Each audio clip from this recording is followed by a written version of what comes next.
Let's go. Good evening, ladies and gentlemen, and welcome to Heartland Championship Wrestling. My name is Dave Little, and we are coming to you live from the Dave Cave with action from Patriot Championship Wrestling. We are at the Civic Center in Philadelphia, Pennsylvania, and tonight's card is loaded. And I do mean loaded. Our main event will be a number one contenders match for the NWA World Heavyweight Championship. Pat Patterson, the former champion, wants to get a rematch against the new champ Kevin Steen, but he is going to have to face a very tough challenge from Jackie Fargo, the current PWMA Heavyweight champion. And the winner of this match will get the title shot against Kevin Steen. Also tonight here in Philadelphia, a rematch for the Patriot Heavyweight Championship as Buddy Rogers, the new champion, takes on the former champion Ed Strangler Lewis. The Road Warriors, Hawk and Animal, defending their Patriot Tag Team Championship against the very exciting team of Edge and Christian. Another huge matchup here in Philadelphia. And that is going to be enough to keep everybody excited and more. Frank Wainscott is here. Kathy Evans is here. Neil Lau is here. Welcome one and all to Philadelphia for tonight's broadcast. Now, to kick off the show, we did have some dark matches here tonight. The show opened with Bob Armstrong. Bob Armstrong getting a victory over Kevin Sullivan using the Georgia Jawjacker after Kevin Sullivan had tried to nail Armstrong with a foreign object that went awry, and Armstrong caught the Jawjacker and caught the 3 count as Sullivan's dirty trick failed. Next we had tag team action and a dominant performance by the team of Tom Pritchard and Chris Candido as they defeated Steve Kern and Bill Dundee, Candido getting the pinfall victory with the blonde bomb on Steve Kern. Next, it was the return to action of Bob Backlund. Bob Backlund making his first in-ring appearance in 6 months after having suffered a severe head injury at the hands of Angelo Mosca and Dutch Savage. Backlund returned to action tonight against Hiro Matsuda.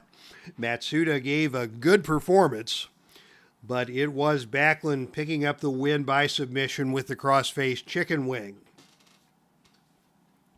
And just before we came to air, it was another wild one. Tag team action. The team of Mark Lewin and Don Curtis took on the Mongols, Beppo and Gito, but it was Bolo Mongo getting involved, supplying a boot to Gito, and Gito nailed Don Curtis with a boot, leading to a count-out victory for the Mongols just before we came to air.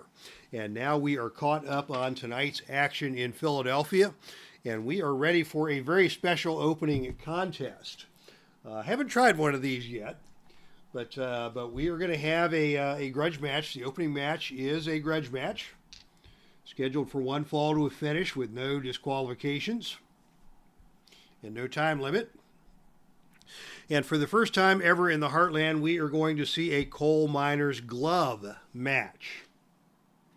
A coal miner's glove match. Things broke down in the tag team ranks in Patriot Championship Wrestling earlier this month. Ricky Morton and Robert Gibson, the Rock and Roll Express, took on the team of Dutch Savage and Stan Stasiak. Things between Morton and Savage broke down. The challenge was made and accepted for a coal miner's glove match here tonight in Philadelphia. So, ladies and gentlemen, introducing first, out of Scranton, Pennsylvania, standing at 6'4" and weighing 265 pounds, this is Dutch Savage. And his opponent hails from Memphis, Tennessee, standing at 5'8", weighing 222 pounds. This is Ricky Morton. So the coal miner's glove match definitely favors Dutch Savage. In fact, Dutch Savage in the Pacific Northwest was the man who essentially put this match on the map. But Ricky Morton doesn't care. He's going to stand up for himself and not give in to the bullies, even when the bullies have the home field advantage, as it were. So the rules of the coal miner's glove match. Basically, every time a wrestler rolls a death jump or an offensive out of the ring move, they can refer instead to the climb the pole chart until the coal miner's glove is obtained. The wrestler on defense can leave the ring, and then the out of the ring chart will be played out as usual. Once a wrestler has secured control of the glove, his level 3 offense number 6 move becomes smash opponent with glove +5. Roll on the control the glove chart in the same situations as listed above. So once a wrestler has secured control of the glove, if the other wrestler gets an out of the ring or a death jump, they can try and steal the glove, and there is a separate control the glove chart for that purpose. If the match ends with something other than smash opponent with the glove finisher, assume that the glove was somehow involved in the winning maneuver. And we have a climb the pole chart and a control the glove chart. And that's that. So Ricky Morton, Dutch Savage, ready for action here in Philadelphia as the Heartland presents its first ever coal miner's glove match. And it will be Dutch Savage gaining the initiative and coming right out with an attempt at a hard drop kick. This is a choice C maneuver. So he will need 9 or lower to execute the drop kick on level 2, and on a roll of 8 he hits the drop kick, and Ricky Morton is staggered. Savage moves in on him with a big clothesline that takes Morton down to the canvas. Morton getting to his feet. Savage is on him. Full arm drag and twist, and Morton is taken down to one knee, and Savage just kicks him in the head to put Morton on the mat. And now a big knee drop delivered by Dutch Savage onto Ricky Morton, punishing Morton. And now a big whip into the turnbuckle. Morton comes off the turnbuckle, but as Morton comes off the turnbuckle, he bounces forward and nails Savage with a skull-splitting running lariat, and Savage goes down. Savage is down, and Morton now is in control. And Morton is going to go for a cross body block. That is going to take a point of fatigue onto Dutch Savage, but there are no pinfalls in this match until the glove has been obtained. And so now Morton is going to try and climb the ladder and get to climb the pole and get to the glove. Morton with the first opportunity to climb the pole. And on a roll of 2, you and your opponent struggle to reach the glove. Before anyone can get to the glove, you both fall off the pole and through a table at ringside. Both wrestlers add 1 to their pin, and you roll on the out of the ring chart. Wow. Disaster right off of the jump in Philadelphia, as Morton and Savage both tumble off the pole through a table at ringside. Both are down. Morton first to his feet gets to roll on the out of the ring again chart, or on the out of the ring chart, and it will be Dutch Savage winning the brawl on the arena floor with the use of a foreign object, a steel chain. Dutch Savage with a steel chain hidden away at ringside nails Ricky Morton. And it is big-time trouble for Ricky Morton as Dutch Savage is now in control. Dutch Savage now is going to go for a running pile driver, and that's going to take another point of fatigue on to Ricky Morton. So Morton is down, Savage is down and in control. And another big pile driver hit by Dutch Savage. I think he just wants to knock Morton out cold before he even makes a move on the ladder. And now Savage is going to go up the ladder, having sufficiently weakened Ricky Morton.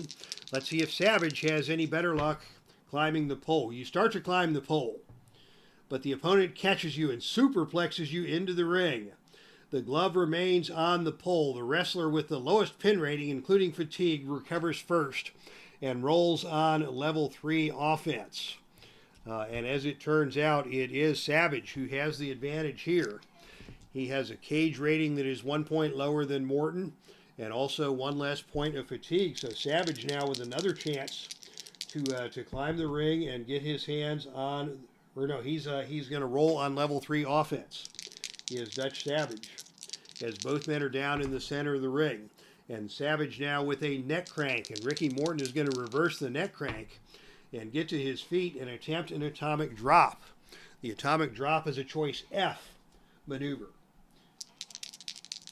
So Morton will need a roll of 6 or lower to hit that, and on a roll of 5, he does hit the atomic drop, and Savage is down, and Savage now leaves the ring, crawls out of the ring and down to the arena floor. And on the arena floor, it is Savage winning the brawl on the arena floor with a body slam onto the floor. Morton goes down hard, and Savage is now in control. Savage is going to try and climb that pole once again. It has been a tough row to hoe for both these men, and now on a roll of 8, as you climb the pole, the opponent sweeps your legs. You crotch yourself on the top rope. Oh my goodness, poor Dutch Savage just hit that top rope in the worst possible manner. And now it is Ricky Morton with a chance to climb the rope. And on a roll of 3, you climb the pole, but the opponent slams you to the mat. The glove remains on the pole. The opponent rolls on level 2 offense. So Savage now in control after getting an unfortunate landing on the top rope. He recovers and goes back to the full arm drag and twist, just trying to slow things down and let himself recover. Kick to the midsection now by Savage. Puts Morton down on the canvas. Morton rolling over and in some kind of pain. That may have been a low blow delivered by Dutch Savage. But Savage now is going to go back to working the neck, trying to weaken Ricky Morton. And now a big knee drop delivered by Dutch Savage. Savage maintaining control now with another arm ringer that takes Morton back down to 1 knee. And now a big clothesline by Savage again takes Morton down to the canvas. Morton still battling, getting to his feet. Another big kick delivered by Dutch Savage. Morton will not go down. Full arm drag and twist, and now Morton on the reversal. Morton with the reversal comes back with a big fist drop onto Dutch Savage after a drop toe hold. And now a leg drop delivered by Ricky Morton onto Dutch Savage. Another leg drop. This time Savage gets to his feet. Both men come together in the center of the ring, and Savage is going to go once again for a kick to the knee. And he connects on the kick to the knee, and that puts Morton back down onto the canvas. A thumb to the throat delivered by Dutch Savage. That is vicious. And that is going to cost Morton another point of fatigue here. And now Savage with another big running pile driver puts Morton down onto the canvas. I'm going to implement a new rule here. This is not in the book. But I'm going to say that when a wrestler hits a finisher, they are allowed to climb the pole. Not just when they get a death jumper and out of the ring.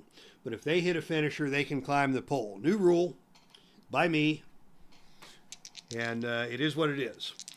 Because it doesn't make any sense for Savage to connect on 2 or 3 pile drivers in a row and not try to climb the pole. So Savage is going to climb the pole. But on a roll of 4, it is Morton who is able to catch Savage and throw him back down to the canvas. I guess high rolls are better on this chart. You need an 11 or a 12 to climb the pole and grab the glove. Morton is now in control, and Morton with a whip to the turnbuckle. Off the turnbuckle comes Dutch Savage, and on a roll of 8, it is a big kick by Ricky Morton that stuns Dutch Savage. Morton follows that up with another attempt at a leg drop, but Savage rolls out of the way, and it is Savage now in control, attempting a Beal throw across the ring, but Ricky Morton lands on his feet, and Morton comes right back at Savage with another punch right between the eyes. Savage is staggered, And Morton now hits him with a big drop kick, and Savage staggers backwards, does not go down. Morton stays on him, going to attempt an atomic drop here on a roll of 6 or lower. And on a roll of 6, he hits the atomic drop, and Savage is again staggered. Morton stays on him, another whip to the turnbuckle. Off the turnbuckle comes Savage. You know, on a roll of 2, it is Morton who tries a running clothesline, but Savage moves out of the way, and Morton crashes into the turnbuckle. This is going to give Savage another chance to climb the pole. And this time on a roll of 10, he climbs the pole, closely followed by the opponent. You both fight for control of the glove, which falls into the ring. Roll 1 die to see who gets to it first. It's an odd even roll. The even favors Savage. And on a roll of 4, it is Dutch Savage now in control of the glove. Dutch Savage has control of the glove. This isn't going to end. This may not end well for Ricky Morton, as Savage works a neck crank and Morton gets the reversal. And Morton comes back with a slingshot stop. And Savage is down. Morton is going to try and gain control of the glove. This is based on the ring ratings. So Savage with the better ring rating. So on a roll of 2 to, let's see, whoever has control of the glove rolls on the chart.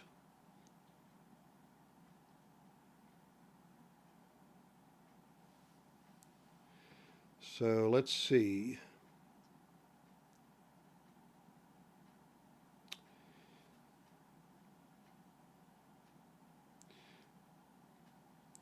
On rolls of 2 to 8, you retain control. Offensive wrestler rating better by 1. So on 2 to 9, Savage maintains control of the glove. And on a 4, Savage maintains control of the glove.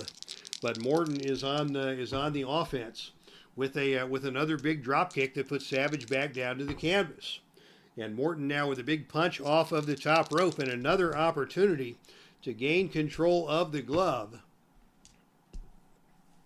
but again unable to do so. And I'm going to cross up this chart too, because this chart doesn't make a whole lot of sense in terms of the offensive wrestler and defensive wrestler, because Morton is the wrestler on offense, but Savage has control of the glove. So I'm going to use my own gut check roll. We'll compare the fatigue and the cage. And in this case, we'll just compare the fatigue and the cage, and we'll give Morton a bonus of 1 since he just stunned Savage. And now it is indeed Savage still retaining control of the glove, as Morton remains on offense. And Morton now hits another slingshot stop and another point of fatigue and another opportunity to gain control of the glove. And again, it is Savage maintaining control of the glove in spite of Ricky Morton's best efforts. And now Morton with a big is going to go up for a death jump. And on a roll of 6, he nails the death jump, and Morton again is going to get another shot at taking the glove. This time Morton successfully takes the glove, and it is Morton now in control. And Morton now with a big punch off of the top rope. Savage staggering to his feet. Morton going to try the atomic drop once again. Savage powers out. Savage now trying to regain control of the glove. He whips Morton into the turnbuckle. And coming off the turnbuckle, Savage with a big kick stuns Ricky Morton. Savage now with another whip into the turnbuckle. And another big kick, stunning Ricky Morton. Savage, a kick to the midsection. Morton is going to fire right back. And Morton is going to go for the atomic drop. And again, unsuccessful in doing so, as Savage blocks him and takes him down to the canvas, down to one knee with a full arm dragon twist. Now another whip to the turnbuckle by Dutch Savage. And this time it is Morton bouncing off the ropes with a skull-splitting running lariat. Morton with another chance to gain control of the glove. And he is 9-6, not able to do so. Savage back in control of the of the glove. Morton is going to go for a leg drop and connect. Morton now goes for a slingshot stop. Savage getting to his feet. Morton with a whip to the turnbuckle.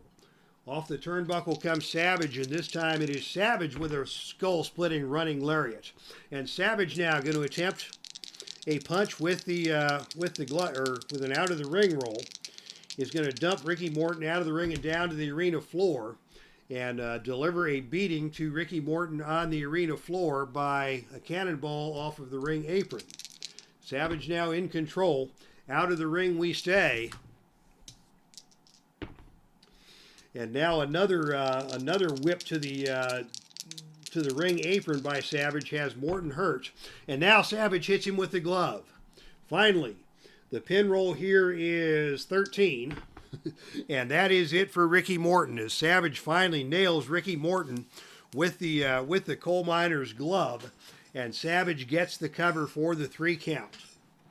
So yeah, that was an interesting match. Savage wins as expected.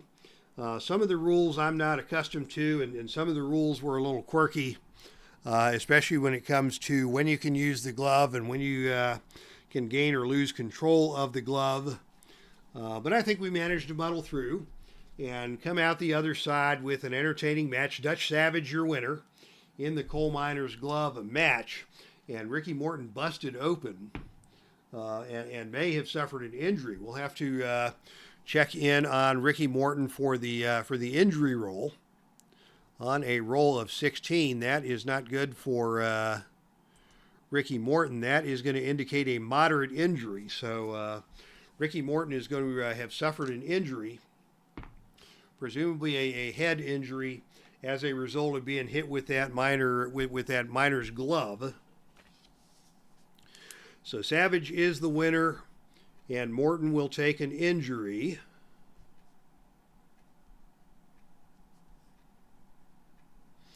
As a result of being clocked with that coal miner's glove after a very punishing match for both men. All right.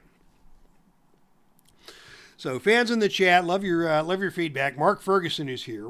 Tell me what you thought of the coal miner's glove match. If you've done one before, what has been your experience? If you saw anything or would suggest anything that we would consider doing differently, please weigh in with your thoughts on that. That was just an experiment and kind of a fun match to kick off the show for tonight. But now stuff is about to get real in Philadelphia, because it is time for the Patriot Tag Team Championship match. And this one stands to be something spectacular.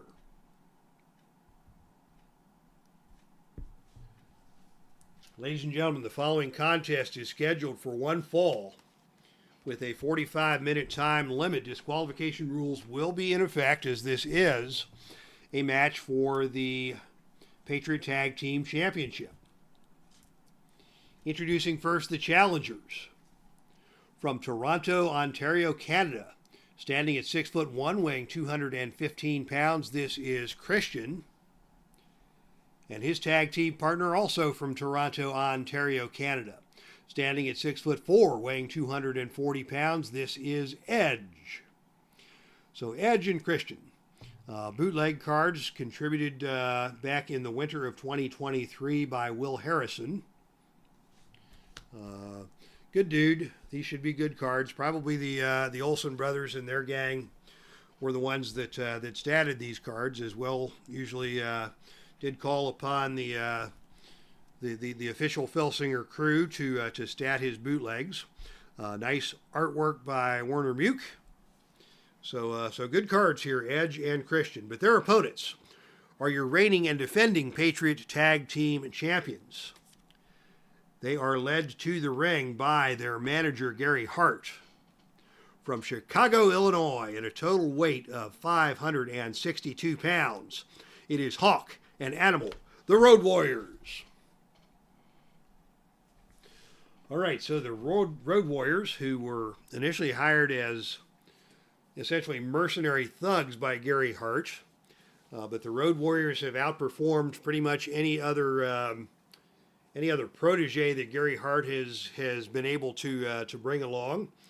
And they are now the crown jewel of the Gary Hart family. They're not particularly attached to Gary Hart, but he's writing the checks. And they're doing as they're told, and they have worked their way to the Patriot Tag Team Championship. And a match tonight against Edge and Christian in their title defense. So, championship dice will be in effect for this one. Hawk and Animal, Edge and Christian. And it will be Hawk and Edge starting things off for their respective teams here in Philadelphia, with the opening initiative roll going to Hawk. And Hawk comes out with an attempt at a boot to the face. That is an agility maneuver, so Edge is able to duck out of the way of the boot to the face and instead drop Hawk with a spinning neck breaker, but Hawk gets right back up to his feet. They come together in the center of the ring, and now it is Edge with a drop kick, and again Hawk gets right back up to his feet. A couple of good moves by Edge have had no impact on the powerhouse Hawk. And now Edge with a big suplex. And this time Hawk goes down and immediately rolls over and tags in his partner Animal. So we'll see if Animal can have any better luck against Edge or vice versa. It is Animal who captures Edge in a front face lock. Those massive arms of Animal putting the squeeze on Edge and taking Edge down to one knee. And now a big scoop slam attempted by Animal, but Edge is very crafty and he slips out the back door of that one. And instead it is Edge with a whip to the ropes. Off the ropes comes Road Warrior Animal. And on a roll of 10, it is a big running double clothesline. The man with the better ropes rating recovers first. That would be Edge. So Edge now with a chance to do some damage here. And he is going to go right for the spear. That's a +2 finisher. The pin roll here is 4. And on a roll of 7, Animal is able to kick out. But Edge right off of the get-go hits Animal with the spear. What's Edge going to do now? He is going to go for the execution. And that is an add 1 maneuver. And that's going to take another point of fatigue out of Animal. And give Edge and Christian the opportunity for a double team move. Assuming I can find my double team chart. Here it is. And on a roll of 7, it is a running elbow smash delivered by Christian to the Animal. Christian now the legal man in the ring, squaring off against Road Warrior Animal. Christian now with a reverse DDT, dumping Animal onto the back of his head. Quickly Edge going for the cover. The pin roll here is 4. And on a roll of 10, Animal able to kick out. But he has now gotten 3 points of fatigue from this crafty team of Edge and Christian. And that means it is time for Hawk to stick his nose back into the situation. And Hawk is able to come in and turn the tables for his man. Hawk comes in and nails Christian across the back of the head with a big running clothesline. Christian goes down and Animal is now able to take over on level 3 offense. Here is Animal now. What's he going to do? He is going to go for a camel clutch. Those massive arms of Animal sinking in the camel clutch on Christian.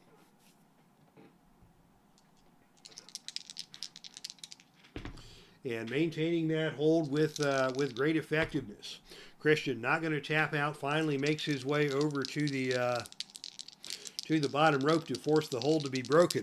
And that's going to give Animal the chance to make the tag to Road Warrior Hawk. Hawk coming into the ring now in control, and they team up with a massive double clothesline onto Christian. So before Animal left the ring, he and Hawk teamed up and nailed Christian with those 2 massive arms across the neck. Christian is down. Hawk is going to go for a quick cover, but on a roll of 10, Christian able to kick out. Hawk now firmly in control after that big massive double clothesline was delivered. And now a gut wrench suplex puts Christian back down onto the canvas. Christian still down. Hawk still in control. And over the shoulder backbreaker. Here's Hawk with another pin attempt. The pin roll here will be 4, and on a roll of 5, Christian barely got his leg over the bottom rope to interrupt the count. Christian in trouble here as the power of the Road Warriors has taken over this match. And now it is another running clothesline delivered by Hawk. He's going to go for the cover yet again. And again, Christian able to kick out, but now it is Edge who is going to have to try and turn the tables for the favor of his partner. And on a roll of 7, that is the 4-way brawl. All 4 wrestlers now are in the ring. We're going to go to the gut check roll. If I can find my gut check dice, here they are. And it is going to be, oh my gosh, by a score of 12-1, Edge and Christian win the gut check roll, and they win the brawl in the ring. And it is Christian now back on the offense. And Christian now is going to go up for the death jump. Death jump to be attempted by Christian onto Road Warrior Hawk. And on a roll of 6, it is a flying double axe handle blow off of the top rope that nails Hawk and puts him down on the canvas. Christian is going to roll over and take on and tag in Edge. So now we've got the 2 freshmen in the ring for their respective teams as Edge comes out, and he is now going to go up for the death jump. And it is Edge coming off the top rope with a missile drop kick that again puts Hawk down onto the canvas. Edge now with a chance to do some damage. He goes for the execution, and that is an add 1 maneuver. So add a point of fatigue to Hawk. Gary Hart very concerned, looking on at ringside as Edge now maintains control with a big flapjack, and Hawk is going to roll out of the ring and down to the arena floor. Hawk with the advantage on the arena floor, but on a roll of 9, it's going to be Edge winning the brawl on the arena floor and slamming or backdropping Hawk onto the announcer's table. Hawk hits the table hard, and Edge back in control. Edge now is not going to let Hawk continue his shenanigans on the arena floor. Edge is going to take things back into the ring and hit another big flapjack, and Hawk again rolling out of the ring and down to the arena floor. Edge tried to keep Hawk in the ring. Hawk is on the arena floor once again, and this time on a roll of 6, it is Hawk winning the brawl on the arena floor with a big suplex. Gary Hart getting a cheap shot in on the floor. Will we see a disqualification here? No, we will not. Hart gets away with one as Hawk rolls Edge back into the ring, and Hawk now is going to go up for, well, let's see, death jump choice. He's not going to do a death jump on Edge. Edge is a death jump A. So instead, he's going to roll up, and it is a double clothesline on Edge. Hawk and Animal teaming up to obliterate Edge with a running double clothesline. Edge slowly trying to get to his feet after eating that clothesline, and another big scoop slam delivered by Animal puts Edge back on the canvas. Edge staggering to his feet. Animal's on him. Animal now with a big elbow to the top of the head that stuns Edge. Can Edge get over and make the tag? Yes, he can. And Christian comes into the ring now against Road Warrior Animal. Christian now comes in with an attempt at a backbreaker. That's a power move. That is never going to work for Christian against a big guy like Animal. Instead, Animal picks him up and slams Christian hard down onto the canvas. Christian makes the tag back into Edge. Good tag team chemistry by the challengers. Has Edge now back in the ring with a hip toss that takes Animal over and down to the canvas. Actually, it says ship toss on here. Little typo.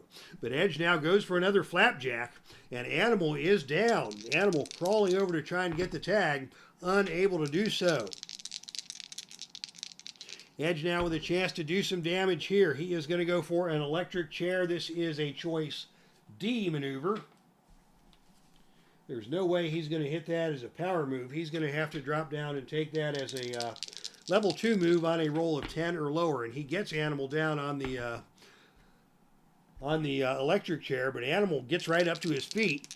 And Animal with the momentum here comes back and catches Edge in an arm bar. So that attempt at the electric chair unsuccessful for Edge. Edge not able to make the tag as Animal has control. And now a big press slam by Animal, slamming Edge down to the mat. Very good match going on here in Philadelphia. As Animal stays on him, whipped to the turnbuckle. Off the turnbuckle comes Edge, but on a roll of 4, it is Edge coming off of the turnbuckle and nailing Animal with a skull-splitting running lariat. Edge now takes control. Edge comes at him with the Edge-O-Matic. Dropping him down to the canvas again. Animal getting back to his feet. Edge stays on him. A half Nelson face buster. And again, Animal able to get to his feet. Edge now with another flapjack, and Animal is down and unable to make the tag.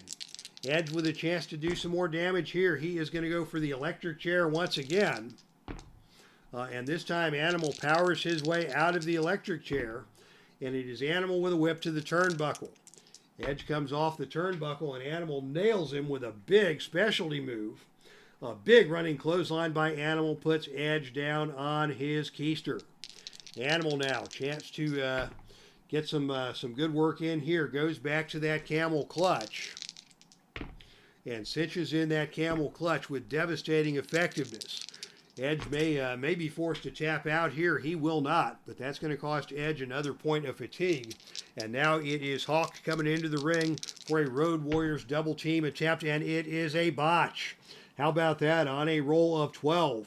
Edge ducks under the attempted double clothesline and comes back and clotheslines both men down to the canvas. Both Warriors are down, and Edge now is in control. Edge goes to the execution. That's going to cost Animal another point of fatigue. And now it is Edge and Christian with an attempt at a double team. And they are able to get a double team high double drop kick. And that is going to cost Animal yet another point of fatigue. He's at 5 points of fatigue here and in big trouble if he can't get out of the ring. Christian now in control is going to go for a slingshot uppercut. And he didn't get all of it. Animal slowly getting to his feet. Christian stays on him. Animal catches him in a front face lock. Christian makes the blind tag back into Edge. Animal still trying to get out of the ring as Edge now hip tosses Animal over and down to the canvas. Animal back to his feet. A big back body drop puts Edge on the mat, and Animal is able to make the tag back into Road Warrior Hawk. What a back and forth match we are seeing here. These two very well matched teams. Hawk now into the ring, cranking on the neck of Edge. Edge standing his ground. Hawk stays on him, pummeling him with forearm after forearm after forearm. Edge goes down. Edge desperately going to try and make a tag to Christian, and he is able to get there. Christian able to make the defensive blind tag, and it is now Christian coming in against Hawk with a attempt at a chin lock. Hawk is kind of shrugging that one off, and Hawk reaches over and tags Animal back into the match. And Animal takes over with a big elbow to the top of the head of Christian, and Christian is stunned. What was I thinking, trying to take a big Road Warrior with a chin lock? I don't know, but now a back body drop from Animal puts Christian back down to the canvas. And again, Christian able to make the tag. Edge now the legal man in the ring. Edge comes at him with a drop kick that staggers Animal. Edge follows that up with another Edge-O-Matic. He's going to go for the cover here. The pin roll is 7, and Gary Hart is going to get involved at this point. On a roll of 9, Hart climbs to the ring apron to try and distract the opponent, but the opponent sees Hart and knocks him off. So Hart able to achieve the distraction. The pin save goes to 0. Animal does take a point of fatigue in that exchange, and Edge remains on the offense here, and he goes to the execution yet again. Animal now at 7 points of fatigue, barely alive. Here comes Christian for the double team, and on a roll of 8, it is an awesome double neck breaker delivered by Edge and Christian. Christian now in the ring. Christian with a chance to do some damage. He goes for the big frog splash and crashes down onto Animal. Slowly, Animal gets to his feet. Christian stays on him, choking him on the ropes. Animal not going to fall prey to that. Animal fires back with a big elbow to the head of Christian. And Christian reaches over and makes the blind tag to Edge. Animal also able to make the tag to Hawk on that move. As it is Edge and Hawk now in the ring, and Edge will have the advantage. And Edge comes in with a whip to the ropes. Off the ropes comes Hawk, and Edge backdrops Hawk into the air and down to the canvas hard. Edge follows that up with another flapjack, and Hawk is going to roll out of the ring and down to the arena floor, where Hawk pulls Edge out of the ring, and it is Hawk slamming the head of Edge onto the ring apron. That is nasty. Hawk now in control. Hawk going for a gut wrench suplex. Both men getting to their feet. Hawk still in control with a jumping fist drop. Can Edge make yet another defensive tag? No, he cannot. Hawk maintains control, and Hawk now with a whip to the ropes. Off the ropes comes Edge. And on a roll of 9, that is the running back elbow delivered by Hawk that stuns Edge. Hawk follows up with another jumping fist drop, but Edge rolls out of the way of this one on the reversal, and it is Edge coming back with a whip to the turnbuckle. Off the turnbuckle comes Hawk, and on a roll of 9, Edge with a big kick that stuns Hawk. Edge now half Nelson facebuster, taking Hawk down to the canvas. Another half Nelson facebuster. Edge puts him down again. Hawk still getting back to his feet. And now another whip to the turnbuckle by Edge. Hawk comes off the turnbuckle, and Edge hits him with another big kick. Edge cannot get Hawk to stay down. Here is the Edge-o-matic. And Hawk again getting to his feet. He's hurt. Edge is on him, swinging neck breaker.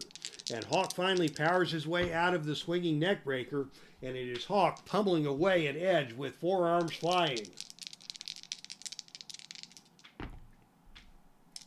But Edge able to fire back.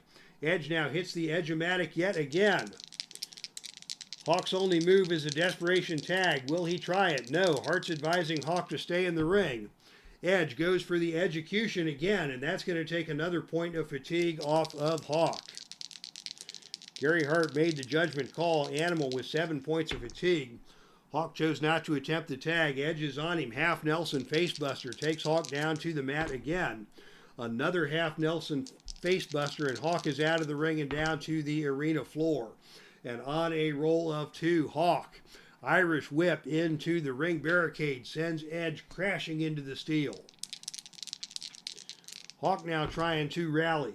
He brings Animal into the ring for the Doomsday device. That's a +4 finisher. The pin roll here is 8. Christian comes in to make the save, is unable to do so. And on a roll of 7, they got him. Wow! What a tremendous match. Hawk finally getting the pin over Edge with the assist from Animal on the Doomsday device.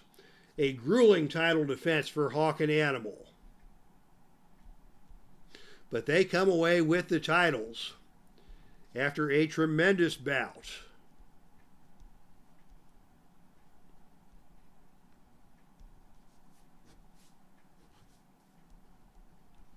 So congratulations are in order to the Road Warriors. Quick, very good strategic maneuvering by Gary Hart, interrupting one pin attempt and redirecting Hawk to stay in the ring, and Hawk was able to get the best of Edge as Animal recuperated on the apron until Animal had the strength to come in and finish off the Doomsday device, allowing the Road Warriors to defend successfully the Patriot Tag Team Championship here in Philadelphia after a tremendous match. All right, very good match for both teams. Congratulations to Hawk and Animal, your winners, and still Patriot Tag Team Champions. My goodness, we've been at it for 45 minutes, and we've only gotten 2 matches out of the way and 2 more to go. So a great night of wrestling action here in the Dave Cave.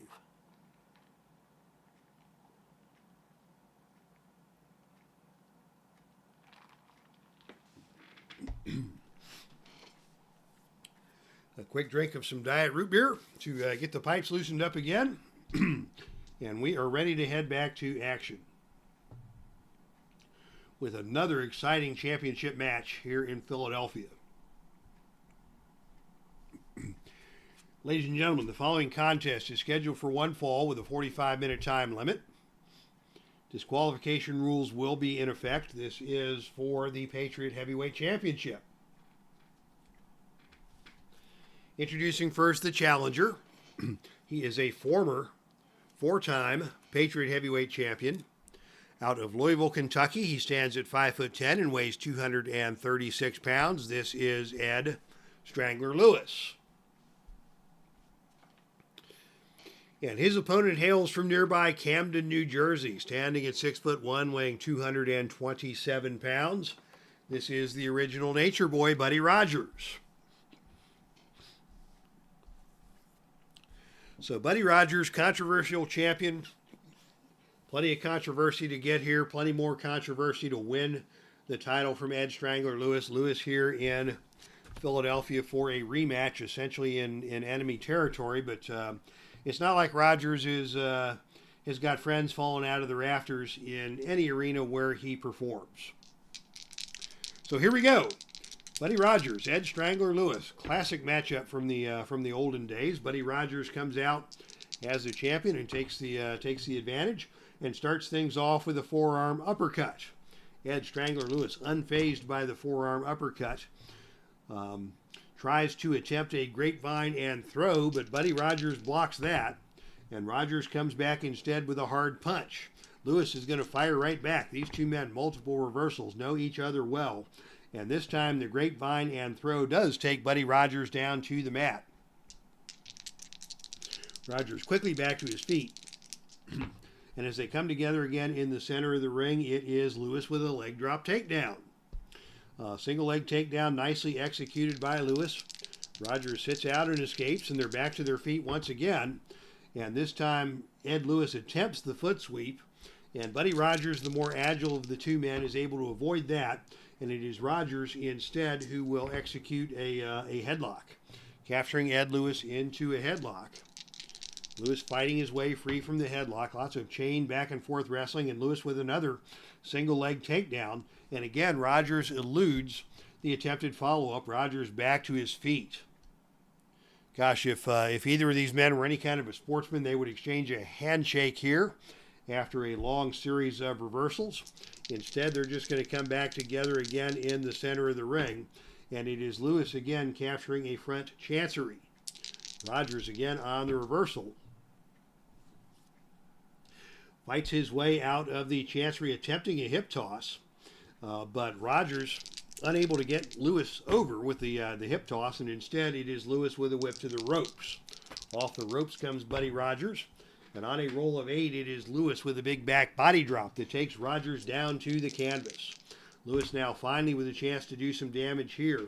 Another attempted grapevine and throw is blocked by Rogers. And it is Rogers coming together in the center of the ring. Rogers with an uppercut. Lewis fires right back and takes Rogers down to the canvas. And again, Rogers rolls away. And again, both men scramble back to their feet. Rogers now takes Lewis into a headlock as they come together. And Rogers follows that up. Lewis breaks free of the headlock, and Rogers nails him with a drop kick. Good move there by Buddy Rogers to stun Lewis. Lewis is still on his feet as Rogers comes at him with a whip to the ropes. Off the ropes comes Strangler Lewis, and on a roll of 6, Rogers drops down. Lewis comes back the other way, and this time it is a big power shoulder tackle in the center of the ring. Lewis, the stronger of the two men, gains the advantage. He's first to his feet, and Lewis now goes to a jackknife arm scissors. Rogers quickly maneuvers his way out of that one, and as Lewis gets to his feet, Rogers nails him with a jumping knee smash. Great move there by Buddy Rogers to turn the momentum. I think this is about the most reversals I've seen in a single match. They just go back and forth and back and forth. But Rogers nailed that jumping knee smash out of nowhere. And now Rogers is going to go up for a death jump. Death jump to be attempted by Buddy Rogers, but on a roll of 5, Lewis caught him. Another reversal as Lewis catches Buddy Rogers trying to climb to the top turnbuckle, and Lewis throws Buddy Rogers down to the mat. And now Lewis has got the headlock. Headlock applied by Strangler Lewis. Buddy Rogers will not submit on the first try as Lewis struggles to maintain that hold. And now it is Rogers breaking free and Lewis attempting a bear hug power bomb. This is a choice E maneuver. He'll need a roll of 7 or lower to hit this. And he is able to hit hit the bear hug power bomb, and Rogers is stunned. Rogers staggering to his feet. Lewis back on him. Whip to the, thought about a whip to the turnbuckle, thought better of it, and instead comes back and catches Rogers in a front chancery. Rogers reverses the front chancery, comes back with a hard punch. Lewis is not impressed. Lewis comes back with another front chancery, this time maintaining control, but Rogers keeps his feet as Lewis tries to take him down with that front chancery, maintaining the hold, and Rogers still maintaining his wide base, not letting Lewis take him down to the canvas. And now it is Lewis attempting a foot sweep. Rogers able to dodge that, and Rogers instead, again, jumps into the air and hits Lewis with another drop kick. Nicely executed by Buddy Rogers. His agility paid off in that situation. And now another big drop kick. Rogers going for the cover here. The pin roll will be snake eyes, but on a roll of 5, Lewis able to kick out. Both men now at 1 point of fatigue. Rogers in control. And he's going to try that pin using the ropes, that controversial move. Lewis kicks out of that one right away. But it's surprising that Buddy Rogers pulls that as often as he does. And now here is Rogers dumping Lewis head first with a pile driver. Lewis is going to roll out of the ring and down to the arena floor. Lewis with the advantage on the arena floor and on a roll of 5. That, I believe, is the... that's the double DQ roll. We may see Buddy Rogers disqualified here, and we will see Buddy Rogers disqualified here. And in fact, it's a double disqualification. Rogers and Lewis both disqualified after a massive brawl on the arena floor. Tempers were flaring as Rogers went for that pin using the ropes. Lewis didn't take kindly to that at all. Action spilled out of the ring and a fight broke out.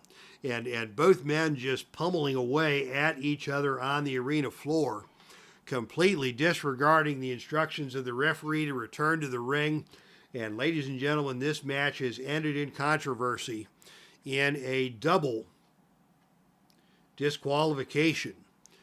So these two will have to come back at it again, and the next time they meet, it will be a no disqualification situation.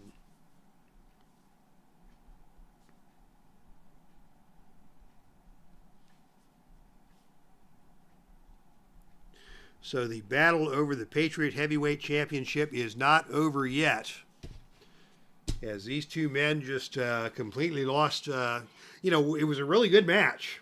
Lots of back and forth, lots of reversals, lots of tactical maneuvering by both men. Lewis briefly caught Rogers in the Strangler's headlock. Rogers was able to escape that. A jumping knee drop for Buddy Rogers led to a near fall. But then when Rogers tried that pinfall using the ropes, that dastardly maneuver, why an accomplished grappler like Buddy Rogers would resort to tactics like that in an effort to win a technical wrestling classic like this, beyond me, and also beyond the understanding of one Ed Strangler Lewis, who rolled out of the ring. The brawl escalated, and both men ended up getting disqualified. And that brings us now, fans, to our main event of the evening, as Lewis and Rogers will fight again another day, probably next month in another venue. No disqualification for the championship. But fans, the following matchup is very interesting.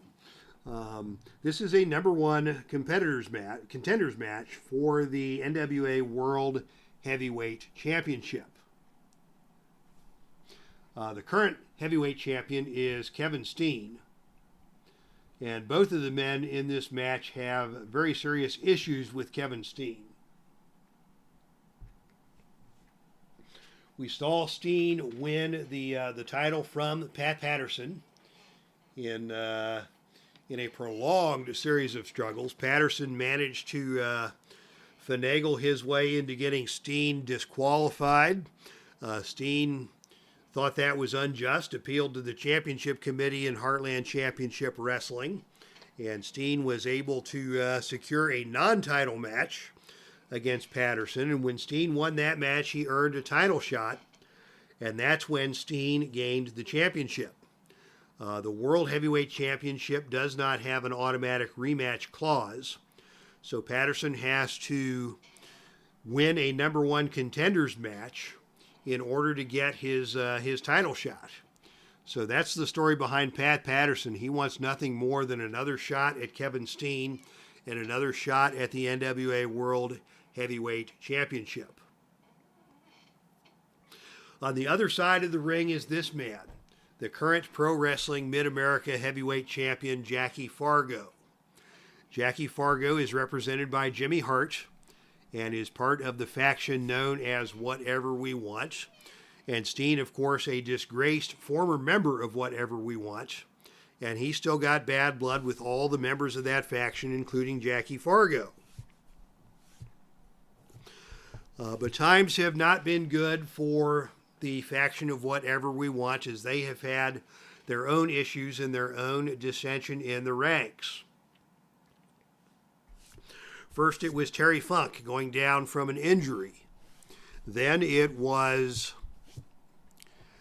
Fargo being forced to defend his title against Barry Windham, his stablemate. And instead of a clean match like Hart was encouraging, Fargo cheated to win that match, clocked Windham with a foreign object, and took out Windham to retain his title. That match was interrupted by a masked man who wound up being Nikita Koloff, and it was Windham who was forced to square off with Nikita Koloff to unmask Koloff, and as a result of that turn of events, Windham very unhappy. He feels like he didn't get a fair shot at Fargo's title. Then he was treated like a flunky, having to go wrestle Nikita Koloff. And this past week in the Pro Wrestling Mid-America card in Austin, Texas, Barry Windham picked up an impressive victory over Bret Hart. But on his way out of the ring, it was Windham who confronted Jimmy Hart and ended up pie-facing Jimmy Hart down to the floor. So Windham is not on good terms with Jimmy Hart, nor with Jackie Fargo. Hart and Fargo are trying to focus on this opportunity. Stan Hansen has gotten injured. Arn Anderson has come into the fold, and there's been controversy around that decision. So gosh, Jimmy Hart and the House of Whatever We Want has been in the center of all kinds of controversy.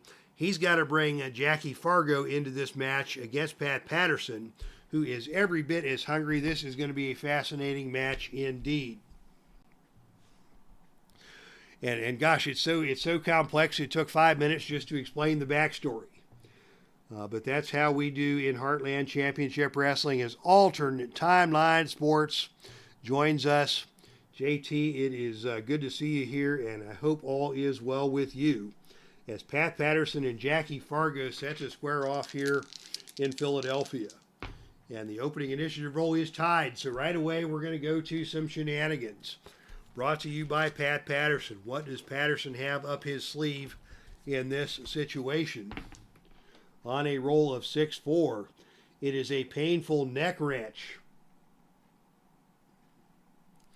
by Pat Patterson. Patterson with a sneak attack before the bell, as Hart and Fargo were still having words. And Patterson catches Fargo from behind, twisting his neck around and then dumping Fargo with a DDT onto the canvas. And so just like that, Fargo is already at a disadvantage, taking that painful neck move. And Patterson now is going to go for an atomic drop, and that stuns Jackie Fargo. Patterson taking advantage of the chaos to gain the advantage here, and now an airplane spin around and down to the canvas hard goes Jackie Fargo. Pat Patterson now with a chance to do some big damage here. Another atomic drop, and Jackie Fargo is down again. Jimmy Hart imploring his man at ringside. Pat Patterson follows up with another big atomic drop, and Jackie Fargo rolls out of the ring and down to the arena floor. Both these men are A-rated brawlers, as you might expect. And on a roll of 4, it is Jackie Fargo who digs deep and slams the head of Pat Patterson onto the ring apron. So for the first time tonight, it will be Jackie Fargo on the offensive. What is Fargo going to do? He is going to go right to the atomic drop. This is a +2 finisher. and Patterson able to kick out. But Fargo quickly turning the tables after that brawl on the arena floor, and Fargo now is going to pitch Patterson out of the ring and down to the arena floor. Here we go again. And again, this time it is Fargo winning the brawl on the arena floor by virtue of a foreign object. Jackie Fargo now with a baseball bat. Slams a baseball bat into the ribs of Pat Patterson. We may see a disqualification here. That's one. And on a roll of 7, he is just able to convince the referee, Jimmy Hart, actually providing the distraction, allowing Fargo to get away with that bat shot to the ribs. And now Fargo back in control with a jumping stomp. And Patterson now rolling out of the ring again and down to the arena floor. And once again, Fargo is going to win the brawl on the arena floor, this time with an Irish whip into the ring barricade. Patterson crashing hard into the barricade. Fargo going to try and he's going to take things out of the ring yet again. And this time it will be Patterson winning the brawl on the arena floor with a drop kick over the security railing. And now Pat Patterson's got his hands on that bat. He's going to try and come after Jackie Fargo with the bat, but the referee interrupts that. And action returns back to the ring under the watchful eye. Good refereeing there, preventing Pat Patterson from getting himself disqualified. But as we go back into the ring, it's going to be Patterson attempting a scoop slam. This is a choice E maneuver, choice E. So in order to hit that on level 3, he will need 9 or lower. And he got him down with a hard scoop slam. And Jackie Fargo again rolls out of the ring and down to the arena floor. More shenanigans on the outside, and this time it is Patterson who grabs the baseball bat and slugs Jackie Fargo.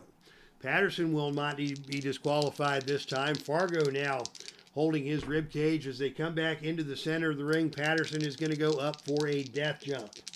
Death jump to be attempted by Pat Patterson, and on a roll of 11, it is a perfect. I said a perfect cross body block off of the top rope. Patterson going for the cover. Pin roll on Snake Eyes, not going to happen. But Fargo takes a point of fatigue, and Patterson is now in control. Patterson goes to the bombs away. This is a +2 finisher. Pin roll here, 5 or lower. On a roll of 4, he may get him. Jimmy Hart jumps onto the ring, attempting a distraction, not able to do so. And Pat Patterson has won the #1 contenders match for the NWA World Heavyweight Champion. So Pat Patterson gets his rematch against Kevin Steen. Jackie Fargo is down. He took a bat shot and then he took a bombs away. And that is all she wrote for Jackie Fargo, as the bad news continues to pile up for the faction Whatever We Want. So there's no sympathy for anybody here, but Pat Patterson is your winner, and Pat Patterson will return on September 13th to our next hype show from New Orleans entitled One Last Ride, and it will be one last ride for Pat Patterson and Kevin Steen in the squared circle with the NWA World Heavyweight Championship on the line. All right. Gosh, fun show here tonight. Lots of great action, a wonderful tag team match, our first ever coal miners glove match, a couple of wild conclusions to our championship matches, as Buddy Rogers and Ed Lewis both got themselves disqualified, and Pat Patterson scores a chaotic win over Jackie Fargo with the bombs away. And that will wrap things up here for tonight in Philadelphia. From the Dave Cave, thank you one and all for tuning in tonight. Alternate Timeline Sports. Mark Ferguson, Neil Lau, Kathy Evans, Frank Wayne Scott, great crowd here tonight in the Dave Cave for this evening's wrestling action. Tomorrow, My Journey with Jesus back on the airwaves for those of you so inclined. And then stay tuned after that in the week to come for more exciting action from Heartland Championship Wrestling. Thank you once again, everybody, for tuning in. This is Dave Little signing off from the Dave Cave. That's our stream, and I am out of here.